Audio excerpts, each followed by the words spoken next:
Bonsoir à vous, bienvenue dans Questions directes sur ATV Guadeloupe. Notre invité ce soir, Jean-Paul Éluther. Bonsoir, monsieur Éluther. Monsieur Planté, Vous êtes le président de la Convention pour une Guadeloupe nouvelle. Parti Convention pour une Guadeloupe nouvelle.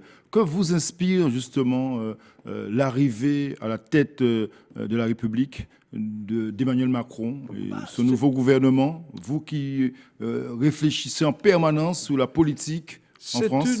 C'est un nouveau cycle politique qui s'ouvre. Les Français viennent de renouveler le personnel politique, c'est-à-dire ceux qui ont en charge de déterminer la stratégie de la France et de l'ensemble des territoires qui lui sont attachés. Nous, ce qui nous intéresse, c'est de savoir est-ce qu'ils sont nouveaux ou anciens. Oui. Est-ce que c'est la fin des partis?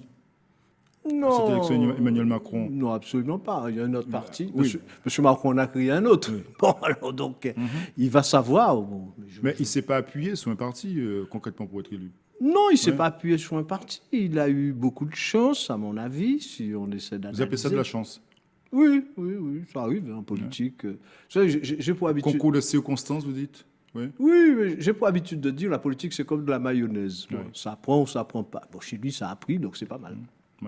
Mais est-ce que, selon vous, que vous inspirent ces premiers pas, justement, à la tête du pays? Est-ce que c'est une bonne indication? Est-ce que vous croyez à Emmanuel Macron? Ah non, absolument pas. C'est pas mon champion. Pourquoi? Parce qu'il ne défend pas les mêmes idées que moi, et puis il ne parle même pas de mon pays. Alors donc, je n'ai pas envie tellement de... Mais vous qui avez été déçu dans un premier temps par la droite, par la gauche, par les socialistes... Mais non, mais c'est pas une question... Je crois que vous vous trompez. C'est pas une question de déception. Dans une démocratie, il y a ceux qui sont au pouvoir et ceux qui sont dans l'opposition. Chacun joue son rôle. Bien sûr, bien sûr. Bon, il y avait les partis mais même quand on est dans l'opposition, on peut admettre qu'il y a eu des choses positives qui ont été faites par une majorité. Écoutez, Hollande arrive au pouvoir. Quand Hollande est arrivé au pouvoir, il était dans une situation catastrophique. La France était dans une situation catastrophique. Bon, il en laisse un peu mieux que quand il est arrivé. Donc ça, il faut le reconnaître. Ce sont des choses qui sont... Mais les peuples sont ce qu'ils sont. Si vous passez votre temps à dire même une fois que c'est extraordinaire ce qu'ils font, bon, les autres vont dire ceci va être acheté, etc. Non. L'opposition dit en principe non. Nous disons non à un certain nombre de choses. Donc vous êtes dans l'inquiétude alors? Si, on est toujours dans l'inquiétude quand quelqu'un arrive au pouvoir. On est dans l'inquiétude, d'autant plus que nous avons pris la précaution d'envoyer une lettre ouverte au président de la République ainsi qu'à tous les candidats pour leur dire voilà ce que la Guadeloupe souhaite dans les 5 ans à venir parce qu'elle en a marre à chaque fois elle souhaite une certaine autonomie. Non, c'est pas une autonomie parce que l'autonomie c'est une conséquence. La Guadeloupe est pauvre, c'est-à-dire qu'elle n'a pas assez de PIB, il faut qu'elle produise plus. La Guadeloupe a du chômage. Donc, il faut que nous travaillions pour que la croissance soit forte, de telle manière que le chômage diminue. La Guadeloupe n'est pas heureuse parce que les conditions de vie font que c'est pas bien. Mais quand vous nous dites ça, il y a des élus en Guadeloupe, il y a des parlementaires, nous sommes en pleine élection législative. Mais c'est pas que l'affaire d'élus. Oui, mais les élus doivent porter justement ces idées, bien entendu. Moi, c'est pas vous, Jean-Paul Éluther, qui allez rencontrer Emmanuel Macron et lui dire voilà. Mais pourquoi pas? Moi, je peux demander à monsieur Emmanuel Macron. J'espère qu'il va me rencontrer. Je peux lui dire écoutez, je souhaiterais bien vous rencontrer pour que nous puissions parler de la Guadeloupe. Bon, si c'est un véritable homme politique, il va être obligé de le faire. Bon, il faut se méfier de ceux qui paraissent petits. Bon, comme disait c'est Castro, il disait comme disait Mao Tse-tung, nous sommes partis à 5, nous sommes arrivés à 1 million. Mais quand on regarde par exemple le paysage politique aujourd'hui en Guadeloupe, avec ses 82 candidats inscrits aux législatives, c'est quoi? C'est une vitalité de la démocratie on peut analyser ça de deux manières différentes. Bon, moi, je trouve curieux qu'il y ait 82 personnes qui le font, d'autant plus que sur les 82, il y en a peut-être plus de 90% qui n'ont jamais fait de politique. Parce que la politique, j'entends qu'on critique les politiciens, etc. Alors, il faut être sérieux. Dans la Constitution française, il y a une phrase que j'aime beaucoup.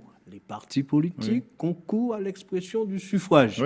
C'est-à-dire que ils ont un rôle de formation du citoyen. Oui, d'accord. Mais dans ce rôle-là, j'aurais aimé connaître justement le rôle précisément de votre parti, Convention pour une Guadeloupe nouvelle. On a le sentiment aujourd'hui que vous n'êtes pas entendu, que c'est compliqué pour vous de vous faire entendre. Mais peut-être, mais peut-être, ça fait partie des inconvénients de la vie politique. Oui. Vous pouvez dire des choses qui sont extraordinaires, et si les gens ne vous écoutent pas, les gens ne vous écoutent pas. Oui. Mais est-ce que si les gens ne vous écoutent pas, vous allez arrêter de parler? Non, vous continuez. Vous continuez de parler, etc. Et nous jouons ce rôle précisément d'éducation. Nous jouons ce rôle d'éducation parce que nous estimons que la vie politique, c'est quelque chose de compliqué. Oui. Faire que les gens aillent en réunion, faire que les gens discutent de problèmes collectifs, faire que les gens aient une capacité à le faire le plus rationnellement possible, c'est pas simple. Alors, quand on a 82 candidats, moi, j'aurais aimé que vous me disiez ce soir quel rôle doit jouer dans ce gouvernement Emmanuel Macron, à l'Assemblée nationale, nos députés qui vont être élus au mois de juin prochain. Je vais être méchant, monsieur Planté, je vais être méchant. Oui. Vous suivez la vie politique depuis plusieurs années. Avez-vous déjà entendu un élu guadeloupéen et de l'outre-mer en général prendre la parole autre que quand on discute du budget des DOM? C'est vrai. Ils défendent leurs compatriotes, Jean-Paul Luther.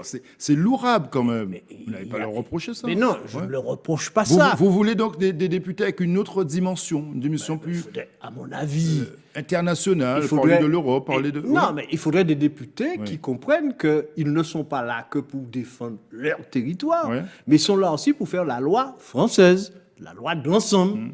Ils n'y participent pas, ça ne les intéresse pas. Mais ce n'est pas grave qu'ils le fassent comme ça. La seule chose que je puisse leur dire, mais qu'ils le fassent bien ce qu'ils font. D'accord. Donc il faut peser à l'Assemblée nationale. Il faut essayer de peser. Oui. Or, vous savez que dans une démocratie, c'est le nombre qui compte. Ce n'est pas nos 4 gars, même si vous ajoutez les 4 gars des autres, qui vont faire pression pour arriver. D'accord. Donc, il faut le faire quand même. Il faut le faire quand même. Mais j'aurais aimé savoir, Jean-Paul Luther, est-ce qu'un jour vous allez franchir le pas? C'est-à-dire que vous lancez dans une bataille. Mais c'est pas. Non, mais vous avez envie. Est-ce que vous avez envie? Non, mais bien entendu. Oui. C'est pas. Pourquoi vous n'y allez pas? C'est pas Jean-Paul Luther. Mais non, je ne peux pas aller tout seul à une élection. Oui. Le jour que nous irons à une élection, nous irons avec la volonté de gagner. Oui. Et pour gagner, si c'était l'élection législative, nous serions 4. Oui. Nous serions un parti derrière nous qui ferait le nécessaire. Ce n'est pas le cas actuellement. Pour l'instant, ce n'est pas le cas. Ce n'est pas le cas. Il faut être prudent. Il ne faut pas qu'on se lance pour le plaisir de dire on va parler de moi, etc. Non, nous avons fait un pas cette année par rapport aux autres années. Nous avons dit voilà ce qui nous paraît être fondamental pour la Guadeloupe.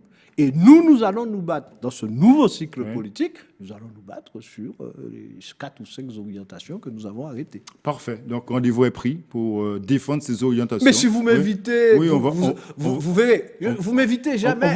On vous invite tous les jours. On vous invite tout le temps. Non, mais je vous donne un cas. Oui. Rapidement, parce qu'il faut conclure. On va conclure. Il va y avoir au mois de septembre, octobre, novembre, le vote de la loi de finances. Oui. Invitez-moi. D'accord. Et donc, vous allez nous expliquer...